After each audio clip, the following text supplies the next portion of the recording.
Hello peeps, welcome back to Big Deck Player with me, Matt Sparks. Today we're taking a look at a Paladin deck. It's been a couple of weeks, I think, since we did a Paladin deck. It's one that I've seen on Hearthstone that kind of took my fancy. It's not like a lot of other Paladin decks that I've been trying out, and I thought I would show you what it is about. It's called Fighting the Meta. So, here we are. This is the deck, as you can see. Let's start at the top. We have a humility, just the one, just to kind of help survival, really, and prevent anything that gets a little bit too big, a little bit too out of control from doing too much damage. Undertakers aren't too much of a problem anymore since the nerf, but obviously stuff like the Undertaker and Micro Machines, stuff like that, they can get, if you've got nothing to deal with them straight away, they can get pretty big pretty quick. So having a humility to hand is quite useful. Also, it's always nice to use a humility to combo with something like the True Silver Champion that we've got, because we've got two of those, to reduce the amount of damage you take when you're killing something. Also, for 1-drops, we have 2 Zombie Chow. These are great 1-drops for early board control. Obviously, the Death Rattle is a bit of a downside, because it does mean that your opponent restores health. But if that means that you can take, if you can trade a Zombie Chow, say 2 for 1, then that's pretty good, and that means that you only use 1 mana to get rid of 2 of your opponent's cards. That's kind of what you're aiming for. If you can make it 3, then that's even better. So when mulliganing, or when you mulligan, Zombie Chows are probably your first priority. After that, we have 2 equality, because what would a Paladin deck be without an equality? Or 2 in this case. This is quite nice to combo with some other cards in the deck. We've got 2 Wild Pyromancers, so that's pretty cool for early game removal. A Wild Pyromancer followed by an equality does mean you lose your Wild Pyromancer, which is a bit of a drawback. But for 4 mana, that is an entire board clear. Obviously, that will clear with everything on your board as well. So up against Zoo decks and Rush decks, they got 3 or 4 minions out on the board at turn 4. Wild Pyromancer and then equality, and then they're all gone. It's a nice way to make your opponent stall for a bit. We have a Holy Light, which also helps stall your opponent, because it means that you restore health. This is also quite nice to combo with Wild Pyromancer, should you have a few enemy minions on the board with 1 health. It's quite a nice way of getting rid of those.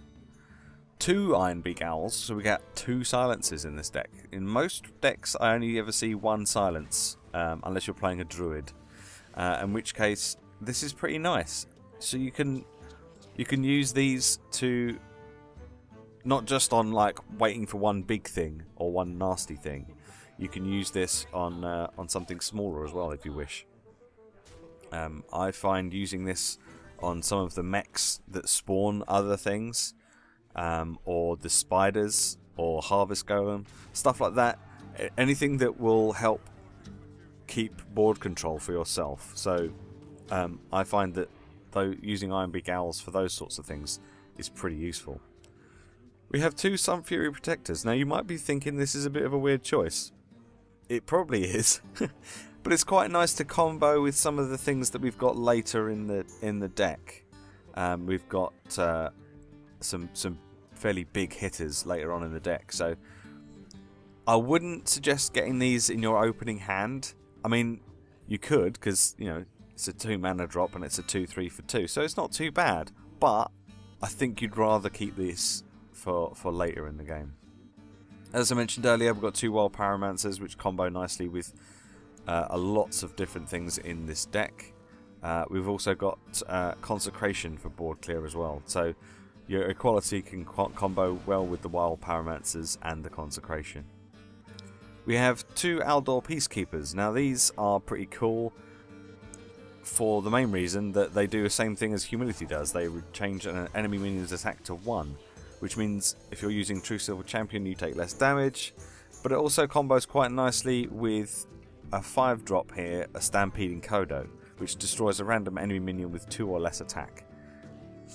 So if you've got something big on the board, Say for example, it's turn 8, you don't have your big game hunter in your hand, and your opponent drops, I don't know, a Ragnaros.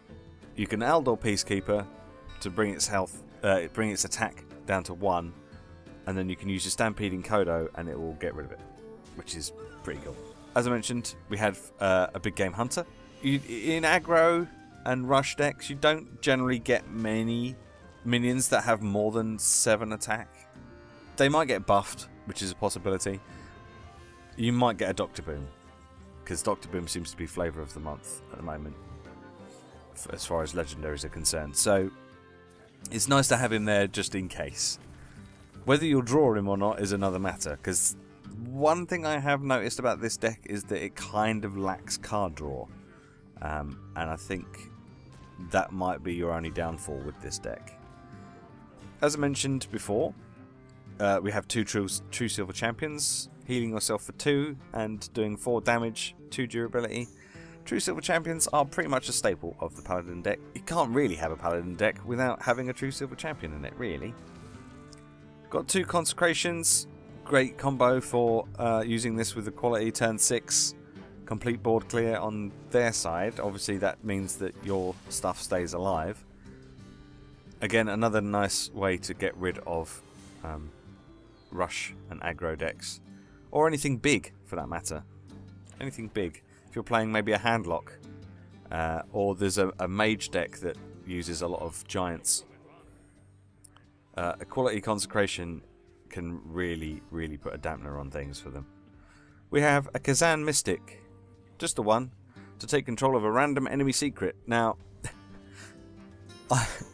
it's here because that's what it's in the deck listing on Hearthstone. But so far, I haven't actually really taken very much use out of it, because I've not really come up against many decks that are actually running secrets, which is a bit unusual because most mages and hunters normally run at least one secret. It is a 4/3 for 4, which is not all that great, really.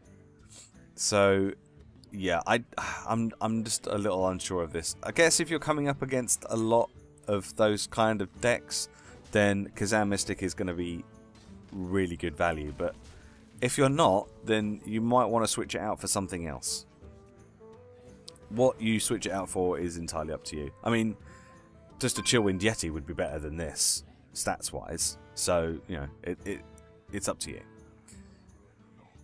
We have 2 Sludge Belchers, because Sludge Belchers are awesome. I talk about this every week, because almost every week the deck that I look at has Sludge Belchers in, because Sludge Belchers are awesome, as I said before.